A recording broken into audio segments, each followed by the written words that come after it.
m'appelle Amir Madar. J'aimerais vous faire partager une idée sur la paracha de cette semaine, la paracha de Devarim. Nous voyons dans cette paracha que Moshe Rabbeinu reproche au Béné Israël de s'être plaint durant le désert. On peut se poser une question et se dire, comment une génération aussi proche de Dieu avec un guide comme Moshe Rabbeinu peut-il se plaindre? Ils sont dans un contexte plutôt idéal, avec l'homme le plus proche de Dieu, ils ont la manne, ils ont les colonnes de nuée, et ils arrivent quand même à se plaindre. Alors on peut répondre facilement en se disant, une personne aime se plaindre parce qu'une personne voit toujours le mauvais côté, et elle a même le prétexte de se dire que c'est en voyant comme ça que j'arriverai à avancer. On peut se dire aussi qu'une personne pense que tout lui est dû, donc dès que ça ne va pas, alors elle se plaint. Mais j'aimerais vous faire partager un petit point un peu plus profond que le Rav Shlomo Hoffman, un guide de la génération il y a quelques années, qui nous a quittés, définit. Alors le Rav Shlomo Hoffman explique qu'en fait, une personne peut se plaindre car elle définit la situation auquel elle vit par sa propre perception de la vie. C'est-à-dire que si une personne, par exemple, voit Midat Hadin, voit le trait de caractère de rigueur, on va dire, alors tout ce qu'elle verra, ce sera avec de la rigueur. Si elle a ça, c'est à cause de ça. Si elle a ça, c'est à cause de ça. Et elle n'arrivera pas à voir autre chose que ça. Alors Rav Shlomo Hoffman définit que, en fait, si une personne arrive à faire un recadrage et voir la Midat HaRachamim, alors automatiquement, elle arrivera à voir autrement sa perception. Je vais donner encore quelques exemples qui nous arrivent dans tous les domaines de la vie. Une personne se plaint que quand il arrive à la maison, il a une mauvaise accueil. Alors, il va définir que quand il arrive à la maison, sa femme ne le respecte pas parce que elle le laisse dans son coin, elle ne lui parle pas, juste bonjour, comment ça va, et il va rester sur le fauteuil pendant une demi-heure. Alors que quand on va voir sa femme nous dira que elle a toujours été éduquée de cette manière. C'est-à-dire que sa mère lui disait que quand papa arrive à la maison, il faut pas le déranger, il est fatigué, il faut pas lui poser de questions. Mais lui avait une autre perception du respect de l'accueil chaleureuse, c'était que il avait vu ses parents avec une autre manière où sa mère respectait son père en l'accueillant chaleureusement, en buvant un café autour de la table, en s'expliquant et en définissant toute la journée qu'ils ont eue. Alors cette personne-là, elle va se sentir un peu blessée parce qu'elle avait sa perception de l'accueil chaleureuse. Elle n'arrivera pas à voir autre chose que ça. Et c'est ce qui nous définit le Rav Hoffman, c'est que il faut apprendre à recadrer les situations. Un autre exemple sur l'éducation, une personne peut voir un enfant très turbulent et se dire, oh là là, cet enfant, il est très turbulent. Il est jamais tranquille, etc. Mais après, dès qu'il apprend que ses parents sont en instance de divorce, alors il définira plus cet enfant par un enfant turbulent, mais il définira cet enfant par un enfant auquel il a plus de miséricorde, il aura plus de la peine vers lui. Et c'est exactement ce qui a joué chez les Bnei Israël, dans l'exemple des Meraglim, par exemple, auxquels ils se sont plaints.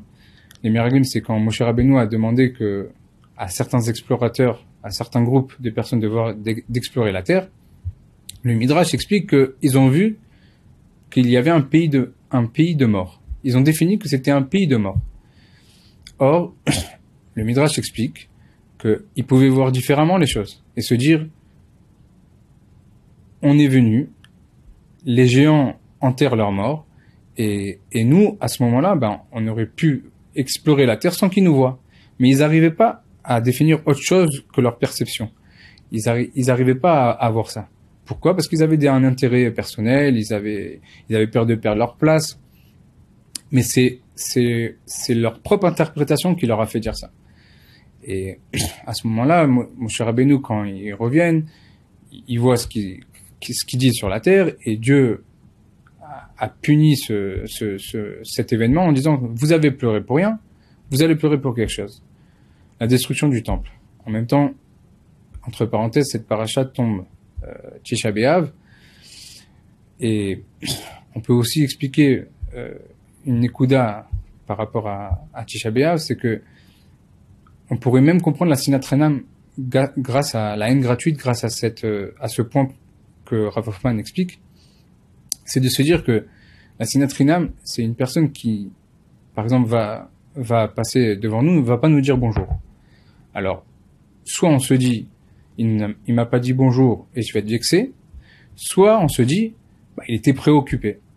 Et là, à ce moment-là, une personne va se dire, il m'a pas regardé, il m'a pas vu, c'est qu'il m'en veut, c'est qu'il a de la rancune contre moi, et il va se créer en lui comme une petite haine.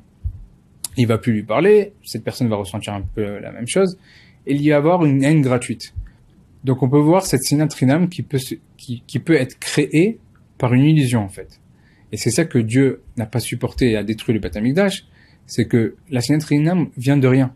C'est nous-mêmes qui l'avons créée, alors que il n'y a aucun fait concret qui nous fait dire que cette personne nous est vraiment ou pas. Donc le défaut d'Ebné Israël, si on peut dire que c'est un défaut, mais l'homme en général, c'est que il n'arrive pas à changer sa perception de la vie. Si, en notre exemple, si l'Ebné Israël avait vu que la manne qui descendait du ciel, qu'il y avait un lien direct avec Dieu, qu'on pouvait voir notre niveau spirituel, en se disant que plus la manne est proche de chez moi, plus je me sens proche de Dieu, parce que la manne descendait en fonction de notre niveau spirituel, et que c'était une nourriture qui venait complètement de Dieu. Il n'arrivait pas à se dire ça. Il voyait juste le fait que c'était toujours la même chose, et il voudrait de la viande, il voudrait de la pastèque, des courgettes, etc. L'homme en général a du mal à changer sa perception de la vie. Et donc, le message de Rav Hoffman, c'est de nous dire qu'une personne devrait essayer de recadrer les choses et essayer de changer la situation auquel il vit. Si on voit Midat Hadin, on essaie de voir Midat Harachamim. Et c'est grâce à ça qu'on arrivera à mieux percevoir les choses, à avoir plus de kavzerut, et aussi moins se plaindre. Plus on voit qu'il y a une autre perception de la vie, plus on voit que tout est nuancé, tout est relatif, tout est nuancé. Donc, une personne va moins mal le prendre, va moins vivre cette situation comme une offense, va moins se plaindre. Et Baruch Hashem, dans notre Torah, on arrive à trouver ce système-là, parce que dans notre Torah, nous voyons qu'il y a tout le temps des marloquettes dans la Gemara, par exemple. Et, par exemple, Hillel et Shammai étaient toujours en marloquette, parce qu'en fait, ils avaient deux perceptions de la vie différentes. Ça n'empêche pas qu'ils s'aimaient, mais ils avaient une autre perception de la vie, donc les lois, en conséquence, étaient autres. Et on peut voir ça dans la Gemara, que plus on étudie la Gemara, et plus on voit qu'il y a toujours une autre facette. Si on a compris ce côté-là, comme Rashi, on va essayer de plus comprendre Tosfot. Et quand on va essayer de comprendre Tosfot, on va essayer de plus comprendre Rashi. On va essayer toujours d'avoir une autre perception. C'est ça qui est extraordinaire, c'est que même Dieu nous a donné la Torah, et dans cette Torah, il nous apprend à faire ce travail-là, à faire ce travail de voir autre chose. Si j'ai compris A, maintenant j'essaie de comprendre B. Et aussi, c'est ce qu'il nous dit le Tomer de Vora au départ, dans le premier pérec, je crois. Il nous dit que l'homme doit ressembler à Dieu, parce que l'homme a été fait à l'image de Dieu.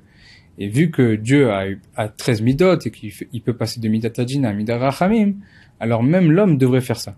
L'homme doit ressembler en quelque sorte à Dieu, à essayer toujours de voir une autre perception, une autre idée, une autre compréhension.